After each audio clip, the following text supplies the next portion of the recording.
Eu nunca imaginei que um dia estaria aqui, falando para você através desta tela.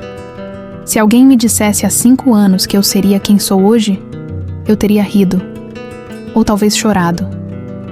Porque na época, o choro vinha mais fácil que o riso. Meu nome é Maria José, mas todo mundo me chamava só de Zezé. Hoje prefiro Maria, parece mais sério, mais respeitável. Mas essa mudança custou caro. Custou lágrimas que eu pensei que nunca iriam secar. Eu nasci e cresci numa cidadezinha do interior, daquelas que não aparecem no mapa, onde todo mundo se conhece, e as novidades chegam sempre atrasadas. Minha casa ficava na rua principal, se é que se podia chamar aquilo de rua, porque era mais terra batida com algumas pedras jogadas aqui e ali. O cheiro de café torrado da casa da Dona Lourdes se misturava com o aroma doce do pé de manga no nosso quintal. Era uma vida simples, dessas que hoje em dia as pessoas da cidade chamam de vida de interior, com um sorriso nostálgico no rosto. Mas eu não sabia que era nostálgico. Para mim, era apenas a vida. Minha mãe trabalhava como costureira. E eu cresci ouvindo o barulho ritmado da máquina de costura, que parecia uma música de ninar constante na nossa casa. Meu pai tinha umas terrinhas pequenas onde plantava principalmente milho e feijão. Não éramos ricos, mas também não passávamos necessidade. Tínhamos o suficiente, como minha mãe sempre dizia. Quando completei 18 anos, algo dentro de mim começou a ferver. Era uma inquietação que eu não conseguia explicar, como se meu peito fosse pequeno demais para guardar todos os sonhos que estavam nascendo ali dentro. Eu olhava para o horizonte, além das montanhas que cercavam nossa cidade, e sentia que havia algo mais me esperando. Foi numa dessas tardes, quando o sol pintava o céu de laranja e eu estava sentada na varanda descascando milho, que tomei a decisão que mudaria minha vida para sempre. A decisão veio como um raio. Eu não conseguia mais ficar ali, vendo os dias passarem iguais, vendo as mesmas pessoas, falando sobre as mesmas coisas. Minha prima Dulce tinha ido para São Paulo 3 anos antes, e volta e meia mandava cartas contando das oportunidades, dos empregos, da vida agitada da cidade grande.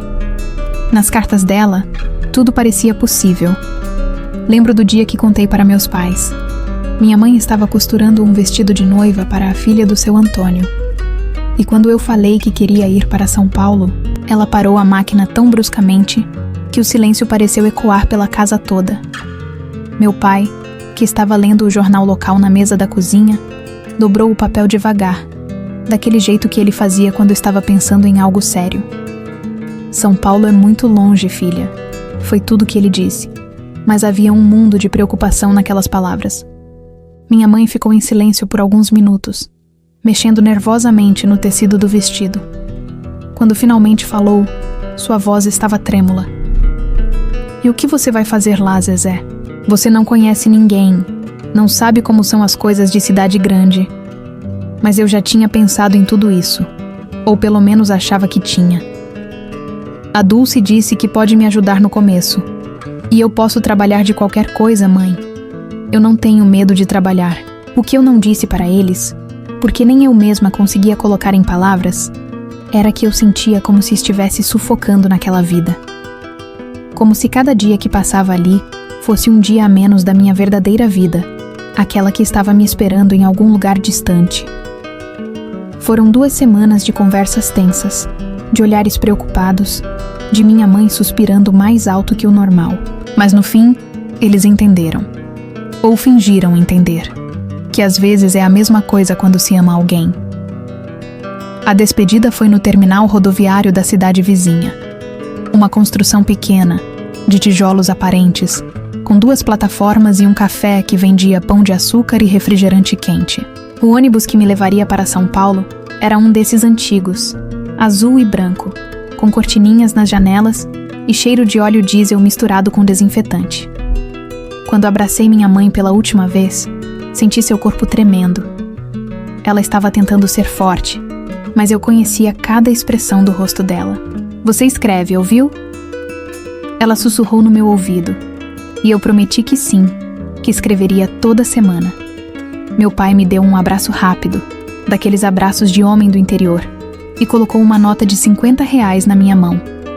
Para as emergências, ele disse, E eu sabia que aquele dinheiro representava muito sacrifício para eles. Subi no ônibus com uma mala de couro que tinha sido do meu avô, cheia de roupas que minha mãe tinha feito ou reformado especialmente para a vida na cidade grande. Enquanto o ônibus se afastava, vi pela janela embaçada meus pais acenando. Eles pareciam tão pequenos ali no meio daquela paisagem. Foi só quando a cidade desapareceu completamente no horizonte que caiu a ficha do que eu estava fazendo. Pela primeira vez na vida, eu estava verdadeiramente sozinha. A viagem durou 14 horas. 14 horas para eu repensar cada palavra que tinha dito, cada argumento que tinha usado para convencer meus pais e a mim mesma de que aquela decisão estava certa.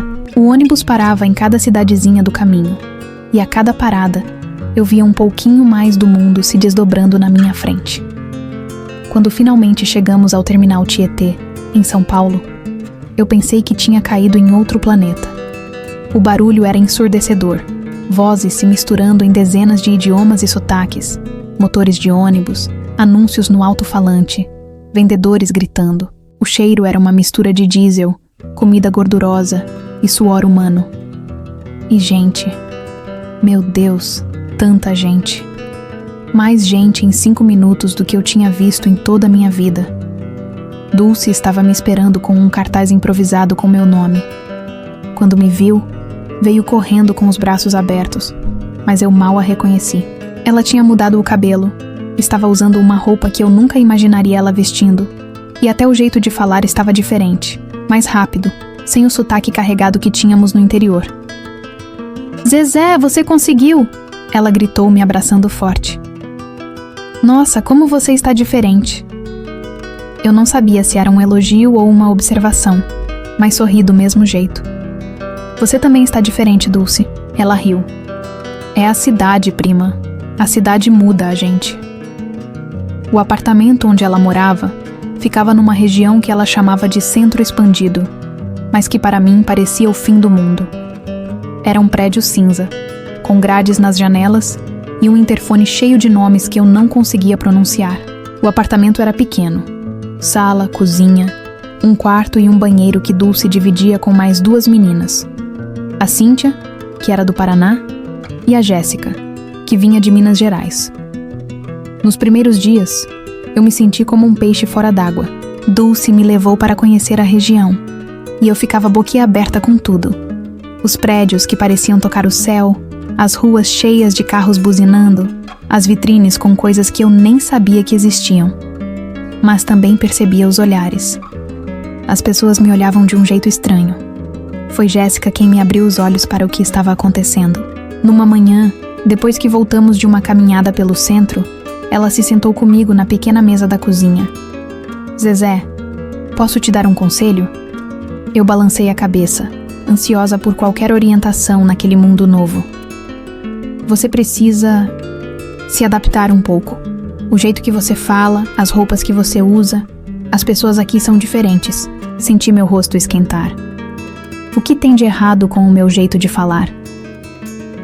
"Não tem nada de errado, querida. Mas é que... sabe como é, né? As pessoas podem ter preconceito." Naquela noite, fiquei olhando para mim mesma no pequeno espelho do banheiro. Vi minha pele queimada de sol, meu cabelo cacheado que minha mãe sempre cortava em casa, minhas roupas simples mas limpas. Ouvi minha própria voz repetindo palavras, tentando soar mais paulista.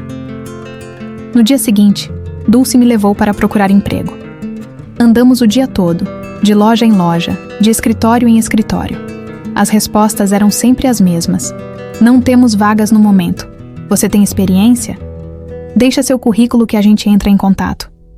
Mas eu percebia que havia algo mais nos olhares que recebia.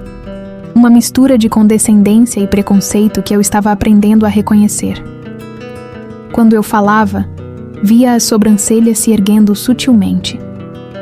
Quando mencionava de onde vinha, via sorrisinhos disfarçados. Numa loja de roupas no centro, a gerente, uma mulher magra com cabelos alisados e unhas perfeitamente feitas, me olhou de cima a baixo quando perguntei sobre uma vaga de vendedora. "Querida," ela disse com um tom que tentava ser gentil, mas soava cruel. "Nossa clientela é muito sofisticada. Precisa de alguém que saiba lidar com esse público, entende? Saí dali com vontade de chorar e com uma certeza crescendo no peito. Eu não era bem-vinda ali. Foram 3 meses procurando emprego. 3 meses ouvindo nãos, disfarçados de deixa o currículo. 3 meses sendo julgada pelo meu sotaque, pela minha roupa, pela minha origem. Até que finalmente consegui uma vaga numa lanchonete numa galeria no centro. O dono, seu José, que ironicamente também era do interior, de Goiás, foi o primeiro a me dar uma oportunidade. Eu sei como é, menina, ele disse quando me contratou.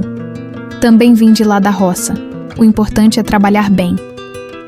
Trabalhar na lanchonete foi minha escola da vida real. Acordava às 5 da manhã todos os dias. Pegava 2 ônibus para chegar lá e ficava 8 horas em pé, servindo café, pão de açúcar, coxinha e refrigerante para uma clientela variada. Office boys apressados, comerciários em pausa para o lanche, turistas perdidos, gente de todo tipo.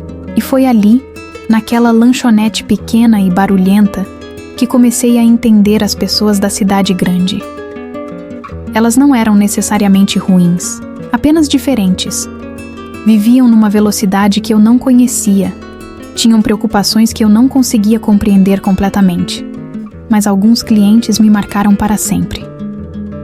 Teve um dia que uma mulher elegante, bem vestida, chegou meio atrasada e nervosa. Pediu um café e um pão na chapa rapidinho. Quando fui anotar o pedido, ela me interrompeu no meio da frase. Nossa, que sotaque mais carregado! Você é do interior? Senti meu rosto queimar, mas respondi educadamente que sim. Que fofo, ela disse, e riu de um jeito que não tinha nada de carinhoso. Igual aquela personagem da novela, sabe? A caipirinha. Foram palavras que me atravessaram como uma faca. Naquela noite, chorei escondida no banheiro do apartamento, tentando não fazer barulho para não acordar as meninas. Mas teve outro cliente que mudou minha perspectiva.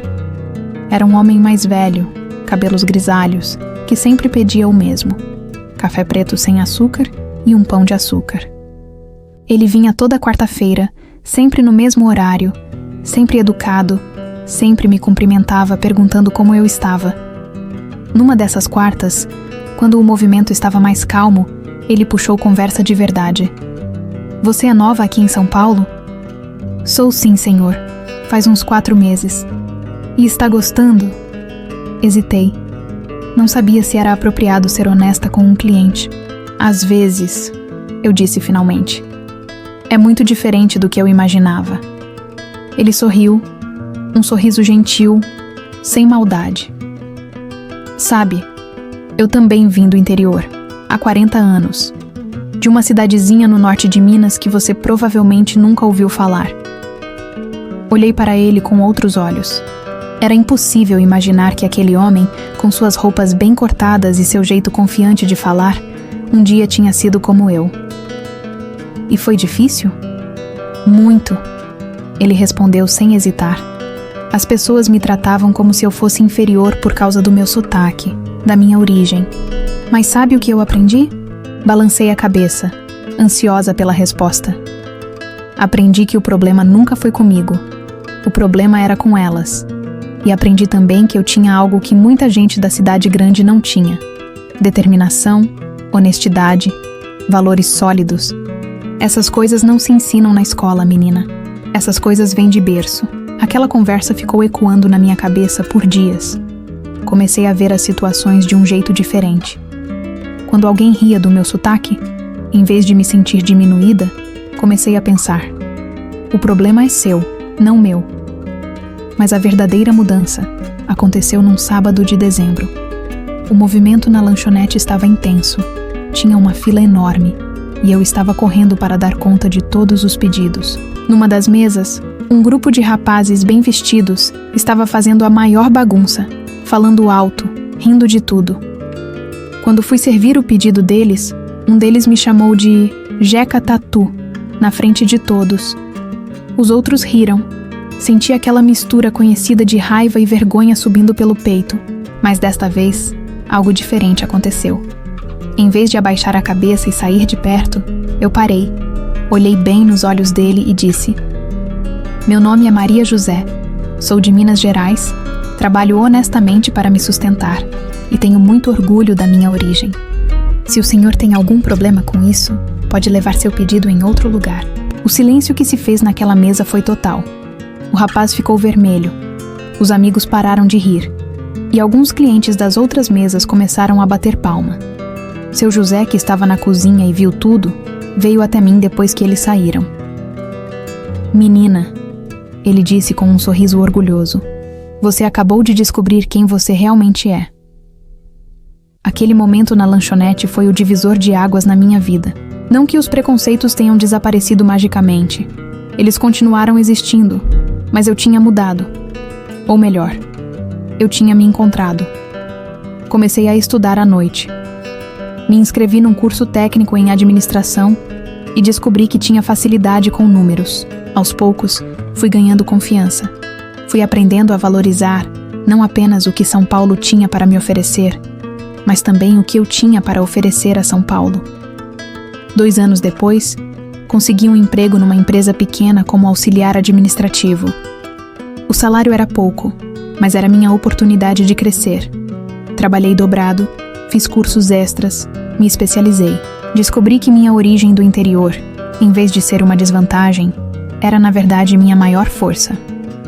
Eu tinha disciplina, aprendida ajudando meus pais desde pequena. Eu tinha honestidade, valor que se respira no interior. Eu tinha determinação, porque sabia o que era precisar de verdade. E eu tinha humildade, porque conhecia meu lugar no mundo e não tinha medo de aprender. Aos poucos, fui subindo na empresa. Virei assistente administrativa, depois coordenadora, depois supervisora. Fiz faculdade de administração, estudando à noite e trabalhando de dia. Foram anos duros, mas cada conquista tinha um gosto especial. Hoje, 5 anos depois daquela chegada assustada no terminal Tietê, eu dirijo uma equipe de 15 pessoas numa empresa de logística. Tenho meu próprio apartamento, meu carro, minha independência financeira. Mas mais importante que tudo isso, eu tenho orgulho de quem sou. Nunca mais escondi meu sotaque. Pelo contrário, ele se tornou minha marca registrada, a Maria de Minas. É como me conhecem no trabalho. E quando alguém novo chega do interior, seja de onde for, eu sempre faço questão de acolher, de mostrar que é possível, que vale a pena insistir. Semana passada, recebi uma mensagem pelo LinkedIn de uma menina de 19 anos, do interior do Ceará. Ela tinha visto uma palestra que dei numa universidade sobre liderança e origem e queria conselhos para vir para São Paulo. Respondi para ela a mesma coisa que eu gostaria que alguém tivesse me dito quando cheguei aqui. Venha. Venha com medo, venha com dúvida, venha sem saber direito o que te espera, mas venha sendo exatamente quem você é. Porque o mundo não precisa de mais uma cópia. O mundo precisa da sua originalidade. Se você chegou até aqui, provavelmente minha história tocou alguma coisa dentro de você. Talvez porque você também já se sentiu deslocado em algum lugar, talvez porque conhece alguém que passou por isso, ou talvez porque simplesmente entende que todos nós, de alguma forma, somos estrangeiros em algum lugar. Eu queria ouvir sua história. Você já se sentiu julgado pela sua origem? Já precisou se reinventar para ser aceito? Ou talvez você seja daquelas pessoas que aprenderam a valorizar suas raízes desde cedo? Conta aqui nos comentários. De verdade. Eu leio todos, e sempre que possível, respondo. Porque acredito que nossas histórias têm o poder de inspirar outras pessoas. E se essa história fez sentido para você, se você acredita que alguém que você conhece precisaria ouvir isso, compartilha aí. Às vezes uma palavra de encorajamento, uma história de superação, pode ser exatamente o que alguém precisa para dar o próximo passo. Se inscreve no canal também, porque toda semana eu trago uma história nova, sempre real, sempre sobre pessoas comuns que fizeram coisas extraordinárias. Porque no fim das contas, todos nós temos uma história para contar. E lembra, não importa de onde você veio, importa para onde você está indo. Um abraço e até a próxima história.